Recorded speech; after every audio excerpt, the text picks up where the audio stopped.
The man you see in this video is not a real UPS driver. He's wearing a UPS uniform to make the family believe he is delivering a package so that he can force his way into the home. In this case, two men came to the house pretending to make a delivery. The oldest son, who was 20 years old, came outside.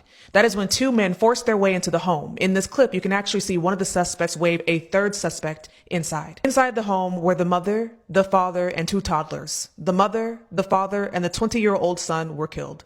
The two toddlers were left alive. There are many devastating moments in this case. One that hasn't left my mind is the portion of the video where the younger toddler walks up and sees the mother deceased on the ground and starts screaming. The older toddler runs in and pulls the younger toddler away. And at that age, they obviously don't understand fully everything that's happening, but they know enough to understand something is seriously wrong. And that older toddler knew enough that they needed to get their sibling out of the situation. Court filings showed that allegedly one of the victims was involved in drug trafficking, and the suspects may have believed that there would be drugs or money inside. One individual identified in court records as Mingo was located about an hour later after being pulled over by the police. Reports say that Mingo initially arrived in a blue Altima and that car was registered to him. Court filings also show that Mingo was a former UPS employee, which is how he had access to the uniform. When he was stopped, officers found the UPS uniform in a backpack. His fingerprints were also found on a box inside of the home. He has been convicted and sentenced to life in prison without the possibility of parole. The two other individuals you see in the video were also convicted and are expected to be sentenced in January of 2026.